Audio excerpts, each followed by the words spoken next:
Dan penting bagi Pak Luhut dan Pak Erick Thohir dan juga Presiden bahwa pelaksanaan audit ini harus didukung. Jadi kita berharap sesegera mungkin Pak Luhut dan Pak Erick Thohir dan untuk bisa memberikan kami waktu untuk melaksanakannya.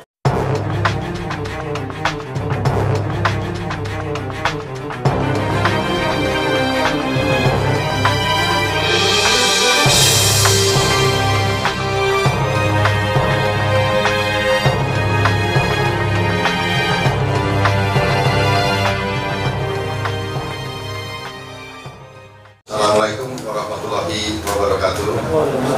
Salam sejahtera untuk kita semua. Selamat siang.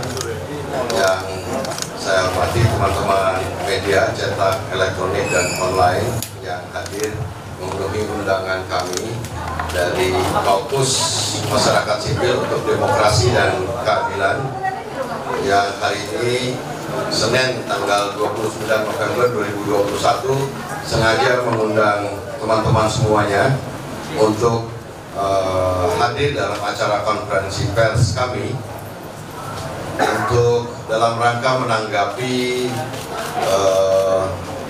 pernyataan Pak Luhut Binsar Panjaitan yang bersedia untuk diaudit perusahaannya dalam konteks masalah PCR yang perlu diketahui oleh teman-teman semuanya bahwa hari-hari ini telah terbongkar keterlibatan dua pejabat tinggi kita, satu Pak Luhut Binsar Panjaitan selaku Menko Maritim dan Investasi dan juga Pak Erick Thohir selaku Menteri Negara BUMN yang di dalam temuan masyarakat telah terdapat satu tindakan melakukan pembentukan perusahaan PT GSI di mana saham-saham di dalam PT GSI tersebut terdapat perusahaan-perusahaan dari yang bersangkutan, baik perusahaan yang langsung ada namanya Pak Luhut maupun yayasan yang berafiliasi dengan Pak Erick Thohir. Dan banyaknya masukan dari masyarakat menanggapi kasus PCR ini telah membuat beberapa reaksi terutama dari Pak Luhut. Salah satunya Pak Luhut menyampaikan bahwa bersedia untuk diaudit, dan untuk itu pada siang hari ini kami menyebut diri sebagai auditor rakyat yang terdiri dari kami yang ada di depan bersama dengan kantor akuntan publik yang sudah bersedia untuk kami tunjuk, dan juga nanti secara formal silahkan Pak Luhut tanpa mengeluarkan uang sepeser pun kantor akuntan publiknya akan kami sediakan, dan bersama-sama dengan kami di sini ada Pak Novel Baswedan bersama dengan teman-teman dari Indonesia Monitor, Indonesia Memanggil 57 adalah ex teman-teman pegawai KPK, dan juga ada Profesor Antoni Budiawan, juga ada Mas Redli Harun, Mas Haris Azhar masih ada pertemuan, kemudian Mas Boyamin dalam perjalanan. Tim auditor ini kita sebut auditor rakyat, adalah tim audit bersama dengan kantor akuntan publik yang nanti akan melaksanakan sekiranya Pak Luhut bersedia untuk diaudit. Dan selain kita menyediakan diri untuk melakukan tugas audit tersebut, kita juga akan membentuk posko-posko yang posko-posko tersebut nanti akan bisa menerima pengaduan, kemudian juga pemberian bukti-bukti, kwitansi atau dokumen-dokumen yang lain yang berkaitan dan relevan dengan auditor rakyat ini. Kami semua juga sebenarnya insya Allah bukan hanya akan mengaudit soal PCR ini, tapi juga mengaudit masalah-masalah yang lain yang berkaitan dengan situasi pandemi COVID-19 ini. bisa masalah vaksin, bisa juga masalah kartu prakerja, dan perpanjangan undang-undang minerba dan lain sebagainya yang dirasakan oleh masyarakat kebanyakan itu mengandung masalah. Pada siang hari ini juga teman-teman aktivis pro demokrasi sedang di Polda Metro Jaya juga mengadukan kasus yang sama soal PCR ini terhadap Pak Luhut Binsar Panjaitan dan Erick Thohir, dan kita sebetulnya mempersilahkan teman-teman setelah dari Polda juga ke sini. Tetapi berangkat dari kolusi dan nepotisme yang kami sadari sejak awal yang menjadi kunci dari permasalahan ini adalah bahwa sebagai seorang pejabat seharusnya yang bersangkutan dalam hal ini Pak Luhut dan Erick Thohir tidak membentuk sebuah perusahaan baru untuk mengadakan PCR ini, tetapi harusnya menyerahkan kepada BUMN, Kimia Farma, Indofarma dan lain sebagainya untuk menjadi pelaksana dari pengadaan PCR dan penyediaan PCR bagi masyarakat. Tapi yang dilakukan adalah membentuk perusahaan, dan yang lebih parah lagi perusahaan tersebut adalah di saham-sahamnya terdapat kepemilikan dari yang oknum atau yang bersangkutan tersebut. Disinilah sebenarnya ujung pangkal terdapatnya kolusi dan nepotisme yang di dalam Undang-Undang Nomor 28 Tahun 1999 bahwa penyelenggara negara yang bebas dari KKN itu tindakan kolusi dan nepotisme bisa dipidanakan. Dan untuk menguraikan masalah itu, proses audit ini perlu dilakukan supaya masyarakat juga bisa mendapatkan kepastian, dan kita juga menyampaikan kepada Pak Luhut untuk segera dalam waktu yang silakan Pak Luhut menyampaikan kepada kami kapan kami bisa segera melakukan audit terhadap perusahaan Pak Luhut tersebut. Mungkin untuk selanjutnya di sini ada Pak Novel Baswedan yang juga sudah bersedia bergabung untuk menjadi auditor rakyat dari Fokus Masyarakat Sipil untuk Demokrasi dan Keadilan yang bisa menjelaskan masalah masalah ini. Mungkin terima kasih. Assalamualaikum warahmatullahi wabarakatuh. Silakan Pak. Baik, terima kasih. Bismillahirrahmanirrahim. Assalamualaikum warahmatullahi wabarakatuh. Salam sejahtera untuk kita semua. Yang saya hormati ada di sini Bang Ferry, Bang Refli, Pak Antonius, dan tentunya kawan-kawan semuanya. Terkait dengan hal yang disampaikan oleh tadi Pak Ferry mengenai masalah PCR. Masalah PCR ini kan kita tahu ya, ini PCR ini menjadi alat yang penting untuk melakukan tracing atau melakukan deteksi orang yang kena COVID. Sampai sekarang mundur dari 12 tahun setengah yang lalu lah ya, itu kita tahu kondisi di Indonesia juga terkena COVID, di mana semua orang tentunya memerlukan tes untuk PCR ini.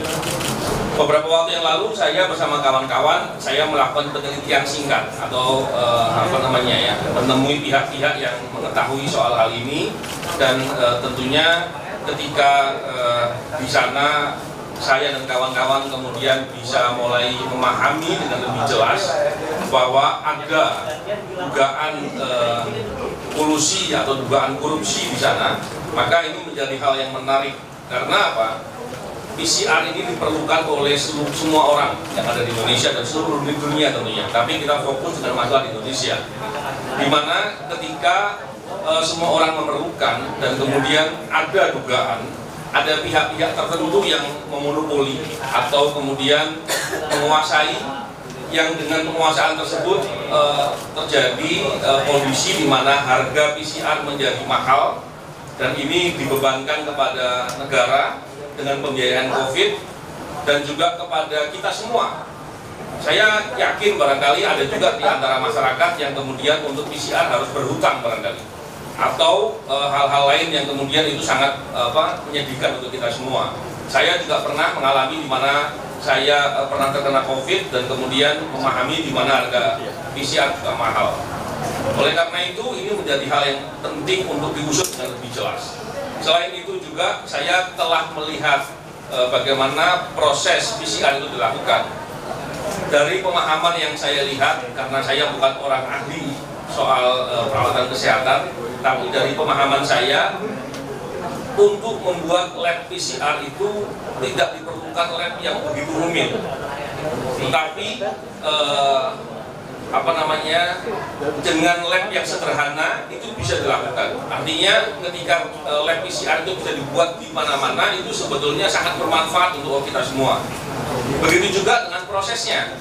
Yang saya tahu prosesnya itu ada 3 tahap: pengambilan sampel orang yang mau diambil tes PCR, dan kemudian ada ekstraksi di sana. Ekstraksi itu waktunya cuma 1 jam, dan kemudian ada proses pengolahan di mana sampai dapat hasil positif atau negatif, tergantung reagennya. Ada yang 1,5 jam, ada yang sampai 2,5 jam. Artinya prosesnya itu harusnya singkat, tapi yang terjadi sampai kemudian kita semua harus menunggu sampai 2-3 hari. Kalau mau lebih cepat, bayarnya lebih mahal. Ini masalah yang sangat serius saya melihatnya. Tentunya ketika hal yang sepenting ini, komoditi yang sepenting ini dikuasai oleh pihak-pihak tertentu saja, dan kemudian diambil keuntungan untuk kepentingan pribadi atau kelompok-kelompok, tentu ini masalah yang sangat serius, bukan dilihat sebagai hal yang sepele. Oleh karena itu, ketika saya diberitahu oleh rekan-rekan termasuk Bang Ferry bahwa ada Pak Luhut di sana yang dengan terbuka mempersilahkan untuk diaudit, saya pikir itu suatu kesempatan yang baik. Kita ingin siapapun yang bermain dalam permainan itu diungkap, diusut, dan ketika ada satu perusahaan yang ada kaitannya dan kemudian membuka diri untuk bisa diaudit, saya kira itu akan menjadi pintu untuk membuka secara keseluruhan.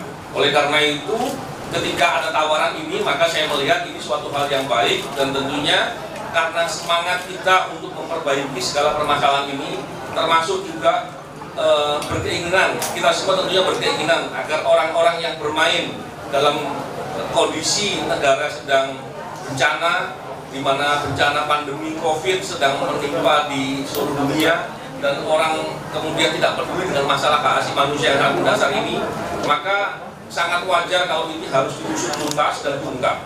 Oleh karena itu, kesempatan untuk bisa melakukan audit tentu itu kesempatan yang baik, dan saya dengan kemampuan saya punya pendidikan auditor juga. Saya juga seorang mantan penyidik, saya pendidikan hukum. Tentunya saya punya kemampuan untuk bisa melakukan analisis dan lain-lain.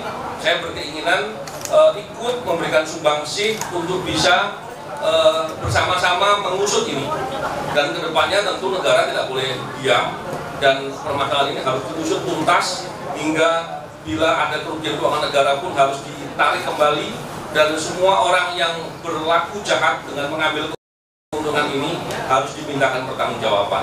Mungkin sesederhana dan sesimpel itu yang saya pikirkan, dan saya ingin pola-pola serupa juga bisa diupayakan untuk diusut, karena ini kepentingan kemanusiaan, ini kepentingan yang paling mendasar bagi masyarakat. Dan kondisi begini kalau masih berbuat korupsi, jahatnya itu kuadrat. Jadi saya pikir seperti itu. Terima kasih. Assalamualaikum warahmatullahi wabarakatuh. Jadi ini saya memberitahu juga, saya Ferry Juliantono juga akuntan. Jadi kita ini berbagai profesi yang nanti menjadi tim, tetapi secara formal kita juga sudah punya kantor akuntan publik yang akan melaksanakan untuk menjawab tantangan Pak Luhut itu untuk bersedia di audit. Silakan Pak Antoni. Terima kasih Bung Ferry, Pak Novel, Bung Refli, dan Pak Marwan. Ya, selamat siang. Sebetulnya ini kalau kita lihat semuanya sudah lengkap oleh Bung Ferry dan Pak Novel diungkapkan bahwa itulah inti esensi dari tes PCR ini, yaitu tes PCR adalah sebetulnya merupakan, saat ini sudah merupakan barang publik yang harusnya dikuasai oleh negara dan harganya ditentukan oleh negara. Jadi kemudian harganya sangat tinggi sekali, kita semua dikejutkan karena barang publik ini adalah sudah suatu keharusan bahwa kita harus melakukan masyarakat, kalau kita ada kontak dengan seseorang yang positif, diduga positif virus corona, maka kita wajib untuk melakukan tes. Itu pertama. Dan kedua adalah bahwa virus corona itu sudah menjadi menteror kehidupan masyarakat. Begitu kita ada kontak dengan seseorang yang positif virus corona, kita pun akan melakukan tes dengan sukarela, dengan harga berapapun. Nah, disinilah dengan harga berapapun seharusnya negara melindungi masyarakat. Karena pasal 33 adalah barang publik harus dikuasai negara dan harus sebesar-besarnya demi kemakmuran masyarakat. Nah, di sini yang kita lihat bahwa kita kemudian dikagetkan tiba-tiba bahwa harga PCR dari 3,5 juta, 2,5 juta menjadi 900.000, sekitar 900.000 1 juta, dan bertahan lama sampai kemudian diturunkan menjadi sekitar 500.000 pada 15 Agustus 2021, yaitu sudah berjalan sekitar 15 bulan, hampir sekitar 15 bulan. Nah, jadi kita kemudian kagetkan dengan 500.000, dan kemudian 2 bulan kemudian, yaitu pada akhir Oktober, itu diturunkan lagi menjadi 300.000. Jadi kita melihat, masyarakat melihat bahwa harga 900.000 ini adalah harga abnormal, yaitu harga yang mengeksploitasi pasar, harga yang mengeksploitasi pasar dan merugikan masyarakat luas. Nah, untuk itu bahwa sangat baik sekali pejabat negara mengatakan bahwa kami melakukan tes PCR ini adalah untuk aktivitas sosial dan siap diaudit. Dan saya rasa untuk mendapatkan kejelasan itu bahwa kita juga harus mendapatkan praduga tidak bersalah, bahwa memang itu digunakan untuk aktivitas sosial. Nah, untuk itu demi kejelasan maka saya lihat bahwa audit ini harus dilaksanakan.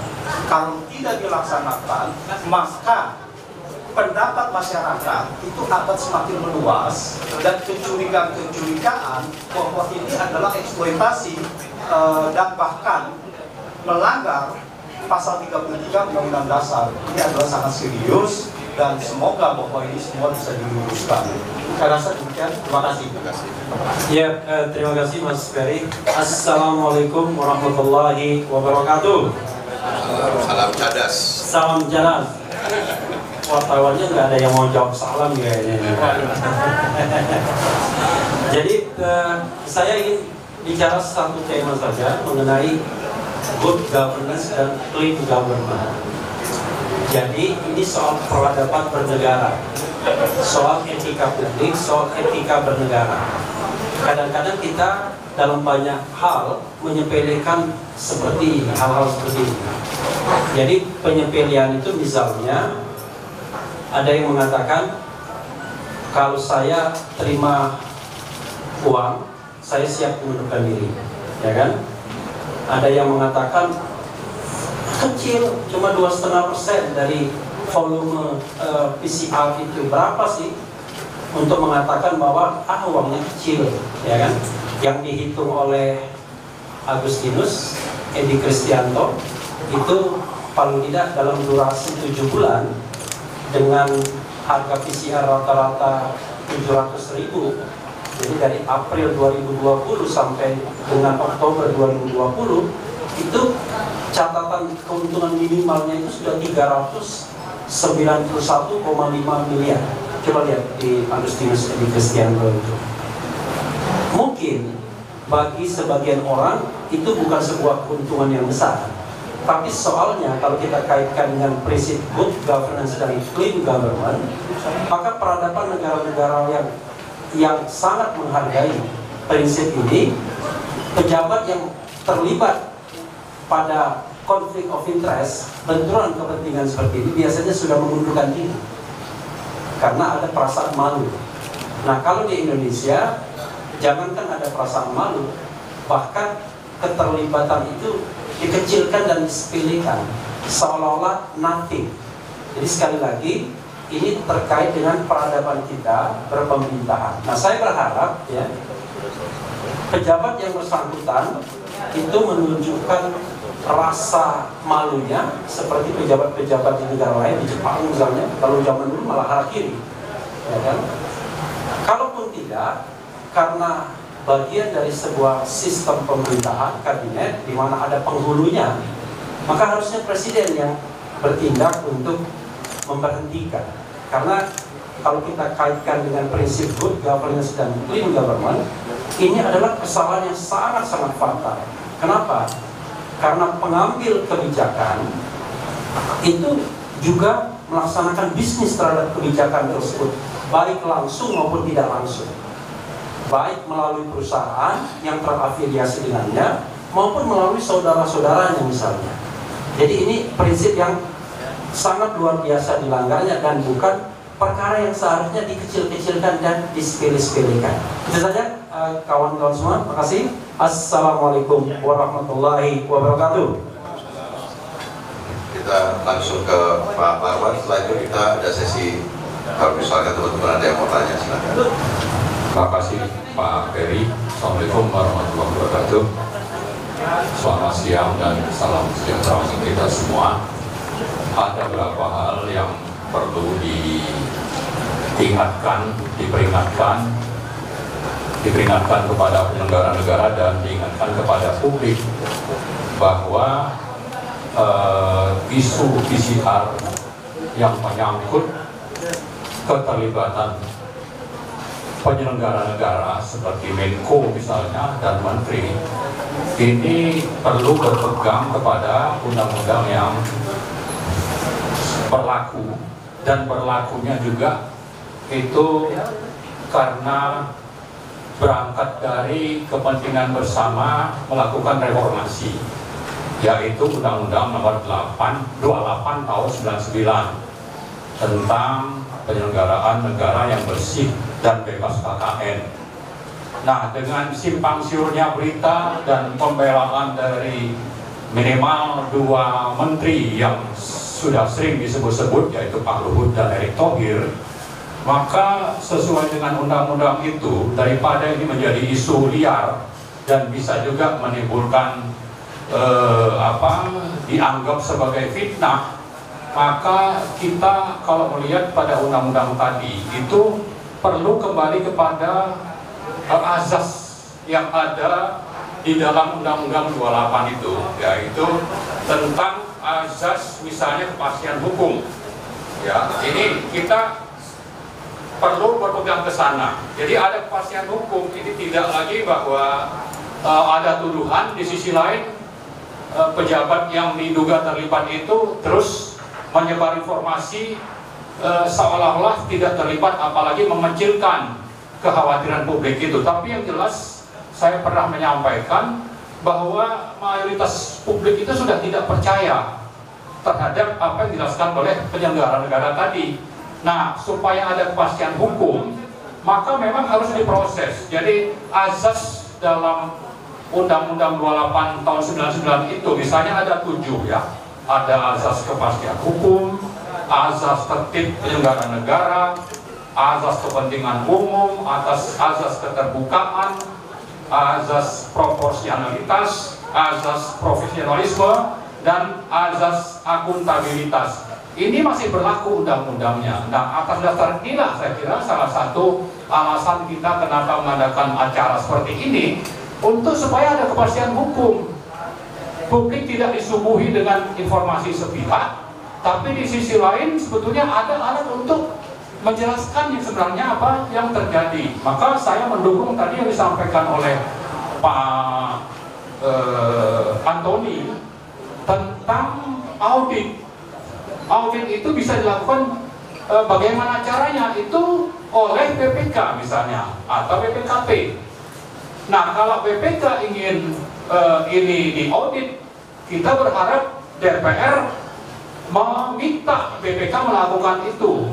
Nah, lebih ke hulu lagi, kita berharap ada pansus di DPR yang khusus dibentuk untuk terjadinya audit ini, atau menuntaskan kasus yang memang masih tidak mengikuti penyelesaiannya itu sesuai dengan azas nomor 28 Undang-Undang nomor 28 tahun 99 tadi. Jadi intinya, mari ada penegakan hukum, mari ada audit, lalu kita minta supaya yang namanya DPR itu karena menyangkut hajat hidup orang banyak, masalah kepentingan rakyat, ya kita tidak mau juga negara itu harus mengeluarkan uang yang akhirnya dikorupsi, padahal dapatnya juga sudah dengan ngos-ngosan ya. Defisit itu tahun ini kan sekitar 805 triliun dari berhutang, tapi oleh sejumlah oknum itu diduga diselewengkan puluhan triliun karena punya kesempatan sebagai pejabat misalnya, padahal pejabat ini siap untuk dikenakan sanksi misalnya.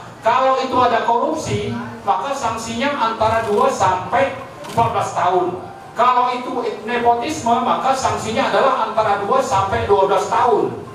Nah, di sisi lain kita disuruh menunggu atau sekedar menerima apa yang dijelaskan oleh pejabat-pejabat yang diduga KKN tadi. Nah, kita tidak mau seperti itu. Kita punya penyelenggara negara, salah satunya tadi adalah DPR, maka DPR perlu segera bertindak membentuk pansus, sekaligus meminta yang namanya BPK melakukan audit, sehingga dengan begitu bisa lebih jelas bahwa kalau memang 2 pejabat ini tidak salah, itu juga sudah jelas dasarnya. Tapi juga kita ingin ada konsistensi penegakan hukum. Jangan seperti kasus Ahok misalnya, BPK sudah menemukan lebih dari 2 alat bukti, penegak hukumnya tidak melakukan apa-apa. Jangan seperti itu, mentang-mentang takut sama Pak Luhut nantinya misalnya. Tidak ya, jadi rakyat saya kira akan berada di belakang DPR. Tuntaskanlah kasus ini, lakukanlah pansus audit, sehingga dengan begitu akan terjadi kesimpulan yang terang benderang. Saya kira itu saja. Terima kasih. Assalamualaikum warahmatullahi wabarakatuh. Silakan langsung kalau ada teman-teman yang tolong yang mau tanya, silakan. Terima kasih. Kita tentu nanti akan berkirim surat juga, tetapi kepada Pak Luhut juga atau kepada Pak Erick Thohir, tetapi konferensi pers ini adalah untuk menanggapi pernyataan terbukanya Pak Luhut. Kita bisa ada rekam digitalnya kalau Pak Luhut ya dalam hal ini bersedia perusahaannya di audit, PT GSI-nya di audit, dan konferensi pers yang hari ini adalah untuk menjawab tantangan itu. Kami yang ada di sini siap untuk melaksanakan audit bersama kantor akuntan publik yang sudah kami persiapkan secara formal, karena itu nanti yang secara administratif, legal itu harus kantor akuntan publik, di mana nanti kita akan membackup kantor akuntan publik itu, dan Pak Luhut tidak usah mengeluarkan uang 1 perak pun untuk membiayai kantor akuntan publik tersebut, biar kami yang melaksanakan. Tinggal terserah kapan Pak Luhut untuk menyediakan waktu. Misalkan minggu depan Pak Luhut belum memberikan waktu kepada kami pasti akan menyampaikan kepada publik juga bahwa permintaan auditor rakyat ini kami semua belum mendapatkan jawaban dari Pak Luhut atau Pak Erick Thohir kapan kita bisa diberikan waktu tersebut. Yang pasti begini, bahwa dugaan kolusi dan nepotismenya menurut pendapat kami sudah jelas ada pelanggaran terhadap Undang-Undang nomor 28 tahun 99, karena sebagai pejabat publik tidak diperkenankan untuk kemudian ikut berbisnis, apalagi sebenarnya ada BUMN yang relevan untuk melaksanakan kegiatan tersebut. Tetapi pendirian PT yang baru didirikan bulan April tahun 2020 oleh pejabat negara dan kemudian melaksanakan kegiatan ini, itu sudah melanggar tadi prinsip-prinsip dari pemerintahan yang bebas dari KKN dan melanggar prinsip-prinsip good governance dan clean government. Itu masalah utamanya. Dan kita juga sudah mendapatkan data-data sekunder sebenarnya mengenai importirnya. Kemudian kita juga tadi Pak Novel Baswedan bersama teman-teman juga sudah melakukan penelitian tentang proses pengadaannya itu sendiri. Nanti kita bisa akan temukan dalam proses audit tersebut bahwa apakah terdapat kerugian negara, apakah terdapat tindakan korupsinya, jika kita bisa mendapatkan selain data sekunder itu juga kwitansi-kwitansi, bukti-bukti pembayaran dari masyarakat yang sudah pernah membayar 2 juta, 1,5 juta, 900.000 dan lain sebagainya. Itu bisa kita jadikan sebagai data-data yang akan kita rangkum, dan kemudian tentu yang lebih pasti untuk mendapatkan data primer dari proses pelaksanaan audit baik di dalam perusahaannya maupun kegiatan perusahaan tersebut, dan kemudian kegiatan pengadaan kepada lab-lab yang ada. Itu harusnya dengan maksud itu Pak Luhut, Pak Erick Thohir harus bersedia, karena ini akan menjelaskan situasi yang sebenarnya.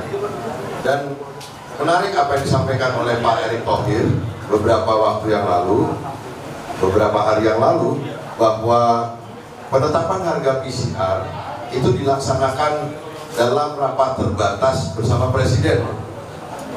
Nah, ini juga kan menarik-narik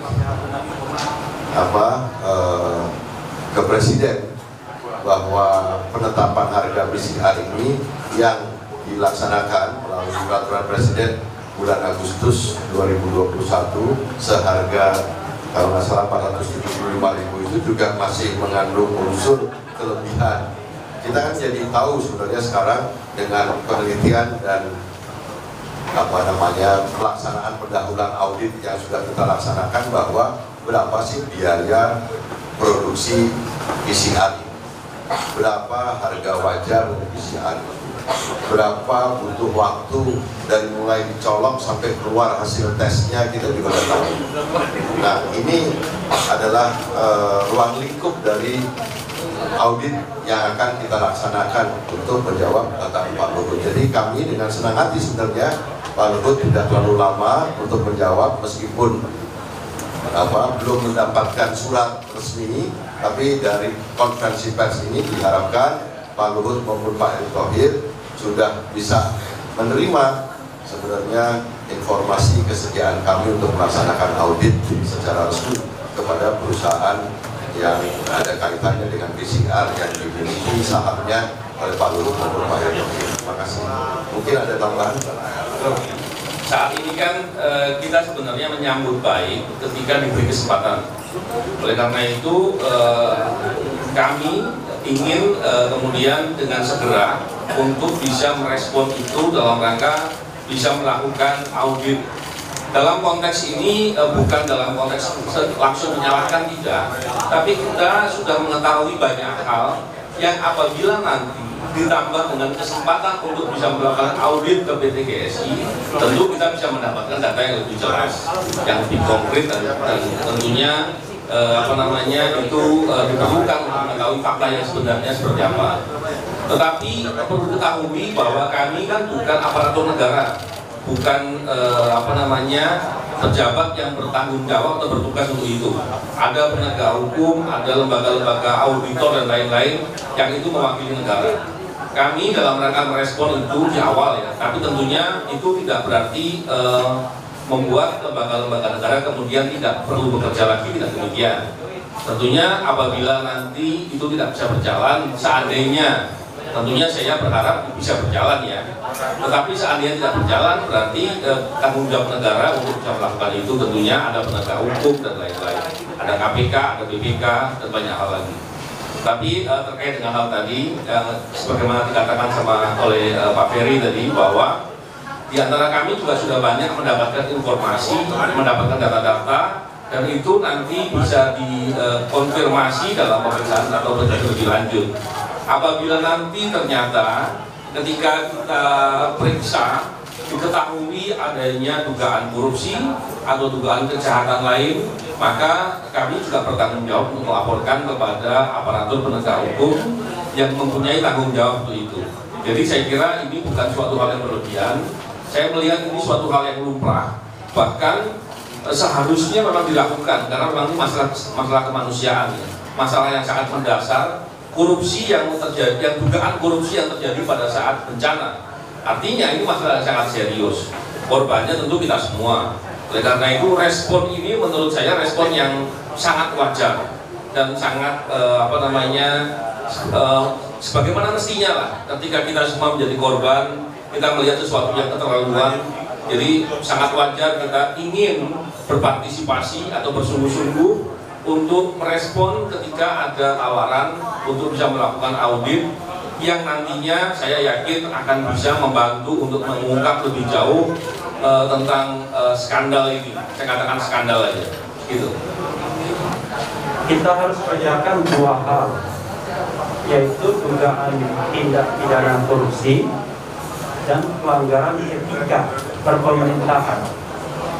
Kalau kita bicara tentang dugaan tindak pidana korupsi, misalnya menyalahgunakan kewenangan, memperkaya diri sendiri atau orang lain, ya, dengan merugikan keuangan negara, itu adalah sesuatu yang nanti harus dibuktikan dalam sebuah proses tentunya.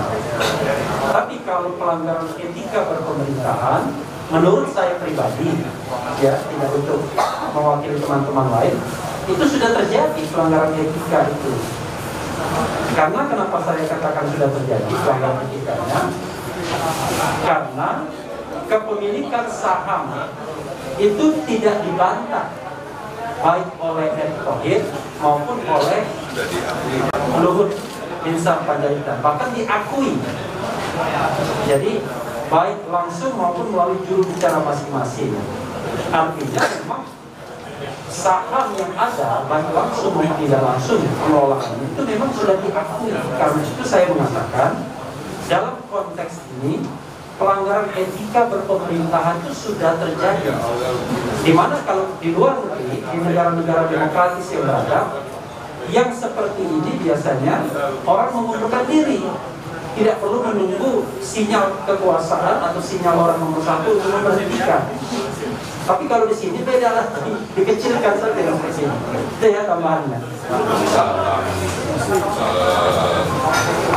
Undang-undang nomor 28 tahun 90 tadi itu kan ada aturan yang harus ditegakkan oleh penyelenggara negara. Nah, di sisi lain ini adalah masalah yang terkait dengan kepentingan publik, dan kalau bicara tadi tentang pelaksanaan undang-undang, maka DPR karena memang punya fungsi pengawasan untuk dijalankannya undang-undang yang berlaku, maka saya kira relevan juga kita meminta DPR untuk proaktif, ya, karena isu ini sudah berkembang cukup lama, menyangkut pajak hidup orang banyak, maka undang-undang harus dijalankan salah satunya dengan melakukan pengawasan, dan pengawasan itu saya kira bisa melalui dibentuknya pansus. Saya kira itu, terima kasih. Audit ini penting teman-teman, karena pernyataan Pak Luhut misalkan bahwa Pak Luhut bilang tidak mengambil keuntungan, ya audit ini penting. Bisa jadi Pak Luhut tidak mengambil keuntungan, tapi perusahaan yang dibentuknya misalkan setelah diaudit punya keuntungan, itu maknanya beda. Kemudian Pak Luhut juga pernah menyampaikan bahwa ini punya, maksud kami atau maksud kita itikadnya baik. Nah, di situ nanti akan kelihatan itikadnya baik atau tidak dari hasil audit ini. Dari proses tadi pendirian perusahaan atau PT-nya, kenapa nggak nunjuk BUMN, kenapa harus bikin PT, kenapa juga tidak bikin yayasan, itu juga akan nanti bisa menjelaskan apakah itikat baik yang disampaikan itu benar atau ya nggak benar. Dan kemudian yang kedua, misalkan Pak Erick Thohir menyampaikan ada kalau masalah ininya pembentukannya nggak masalah, tapi bisa jadi ada kebocoran-kebocoran. Kebocoran itu kan ada yang sengaja, ada yang tidak sengaja. Jadi menurut saya audit ini sekali lagi penting untuk dilaksanakan, karena memang hasil audit inilah nanti masyarakat bisa lihat gitu. Dan penting bagi Pak Luhut dan Pak Erick Thohir dan juga Presiden bahwa pelaksanaan audit ini harus didukung. Jadi kita berharap sesegera mungkin Pak Luhut dan Pak Erick Thohir dan untuk bisa memberikan kami waktu untuk melaksanakan ini. Jadi nanti ya secara formil administratif kita akan kirim surat juga, tetapi dengan konferensi pers ini kita secara terbuka menjawab tantangannya Pak Luhut, kami bersedia mengaudit. Jadi hasil akhirnya, jadi kita justru tergantung dari Pak Luhut dan Pak Erick Thohir sendiri, apakah bersedia atau memudahkan pekerjaan audit ini atau tidak. Jadi bisa memperpanjang, mengulur-ulur masa auditnya, atau juga bisa tadi menghambat proses pengambilan dokumen penting dan lain sebagainya. Itu tergantung dari mereka. Tetapi apapun itu, masyarakat sebenarnya bisa melihat dari proses ini siapa yang tidak punya itikat baik tersebut. Nah, kami tadi juga menyampaikan dalam kesempatan di awal bahwa kita akan membuka posko-posko. Kebetulan Pak Marwan juga sudah bersedia untuk menjadi posko, dan ada teman-teman di aktivis pro demokrasi juga akan membuat posko di beberapa daerah, juga sudah bersedia menjadikan posko. Posko-posko ini penting untuk bisa kita dapatkan bahan-bahan dari masyarakat, pengaduan, dokumen-dokumen maupun bukti-bukti pembayaran yang telah dilakukan oleh rakyat dalam konteks PCR ini.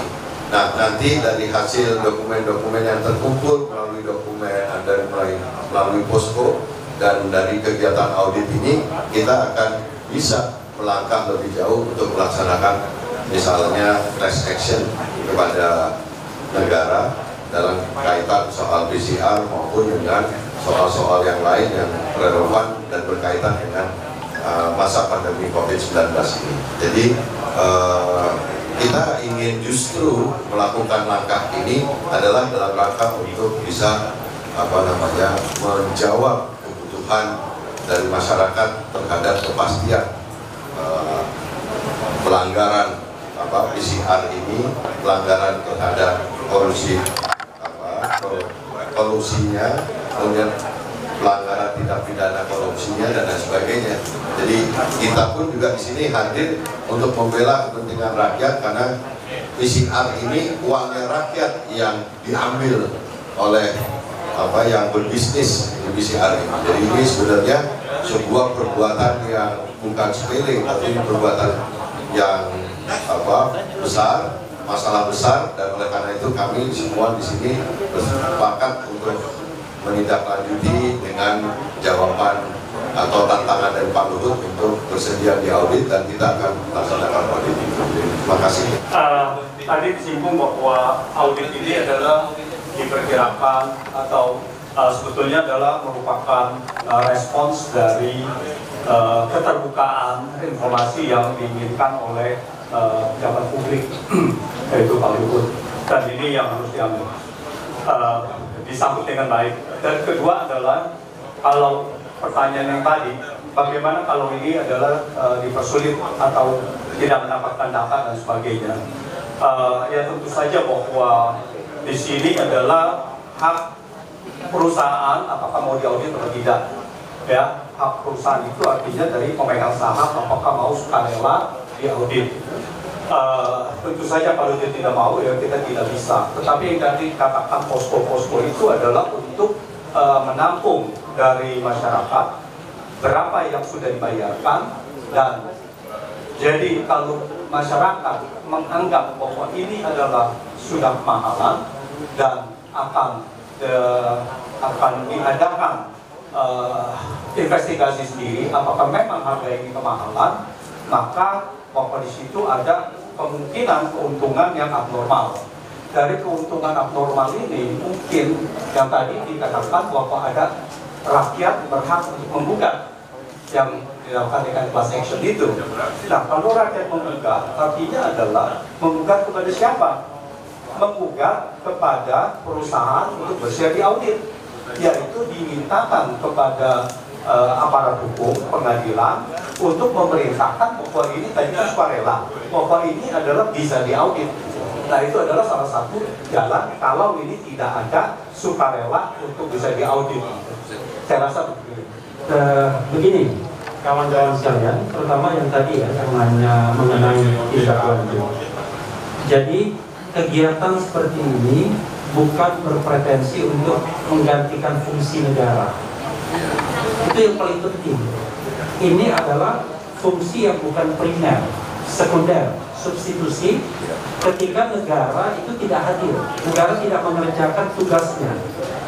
Harusnya kasus seperti ini itu menjadi perhatian. Satu, Badan Pemeriksa Keuangan, kemudian KPK, DPR, kepolisian, kejaksaan, karena ada potensi korupsinya, ada potensi kolusinya, dan ada potensi nepotismenya. Dan yang penting itu jadi perhatian presiden, karena ada pelanggaran etika pemerintahannya. Nah, kalau unit-unit itu tidak jalan semua, maka ya masyarakat pasti akan berpartisipasi baik secara positif maupun secara negatif, bereaksi. Jadi jangan dibalikkan kepada society ya, sebagai substitusi negara, tapi justru kita balikkan kepada negara. Apakah negara melihat ini sesuatu yang biasa-biasa saja? Biasa kok. Kami berkolusi dengan pengusaha, misalnya gitu. Jadi kalau kami berkolusi dengan pengusaha, nggak usah diapa-apakan, itu udah pekerjaan kami sehari-hari. Ataukah pemerintah atau penguasa menganggap bahwa ini adalah sesuatu yang luar biasa yang bisa merusak sendi-sendi berpemerintahan berdasarkan konstitusi. Itu tambahannya. Ya, jadi saya kira kita juga perlu mencatat yang namanya langsung saja ya, bicara soal personal itu Pak Luhut bertugas sebagai Menko, Pak Erik sebagai Menteri, itu kan bertugas di sana atas fasilitas yang disediakan oleh negara begitu. Jadi karena itu target utamanya adalah pelayanan publik. Karena itu wajar tadi seperti Pak Refli bilang, DPR itu sebagai lembaga yang mewakili publik itu harus mengamankan bahwa mereka bertugas itu sesuai dengan aturan main yang ada. Jangan justru mengambil kesempatan. Nah, kita tidak menuduh, tapi sebaliknya kita juga berharap kalau perlu ya Pak Luhut itu minta BPK langsung audit. Ya kan? Ya, artinya kalau sudah seperti itu, ini kita dorong terus supaya Pak Luhut juga kalau diduga beliau merasa tidak nyaman diduga korupsi, bisa terbukti nanti. Maka kata kuncinya saya kira audit itu sangat penting, dan itu bisa dilakukan paralel oleh BPK maupun oleh audit yang kita usulkan barusan ini. Terima kasih. Itu ya yang dapat kami sampaikan.